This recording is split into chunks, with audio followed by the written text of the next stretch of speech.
નમસ્કાર દર્શક મિત્રો, ન્યૂઝ 9 ગુજરાતી સાથે હું પાયલ બામણિયા। તો જોઈએ આજના સમાચારમાં। ભાવનગર મહાનગર ભારતીય જનતા પાર્ટી દ્વારા કારગિલ વિજય દિવસની સૈનિક સન્માન સમારંભ અને મશાલ રેલી સાથે ભવ્ય ઉજવણી કરાઈ। દેશના વીર જવાનોએ દુશ્મનોને જડબાતોડ જવાબ આપી કારગિલ પર વિજય પ્રાપ્ત કર્યો હતો।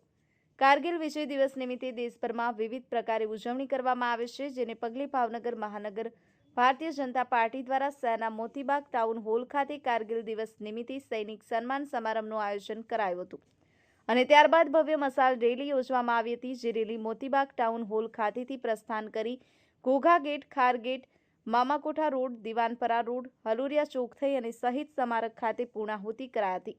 રેલી પૂર્ણ થયા બાદ દેશના વીર જવાનોને સ્મારક ખાતે પુષ્પાંજલિ અર્પણ કરી શ્રદ્ધાંજલિ આપી હતી। આ કાર્યક્રમમાં ભાવનગર શહેર ભાજપ પ્રમુખ કુમાર શાહ, ધારાસભ્ય જીતુ વાઘાણી, સેજલબેન પંડ્યા, મેયર ભરત બારડ, સ્ટેન્ડિંગ ચેરમેન રાજુ રાબડિયા સહિતના આગેવાનો અને કાર્યકર્તાઓ મોટી સંખ્યામાં ઉપસ્થિત રહ્યા હતા। અલ્પેશ ડાભી, ન્યૂઝ 9 ગુજરાતી, ભાવનગર। 26 જુલાઈ એટલે કારગિલ વિજય દિવસ।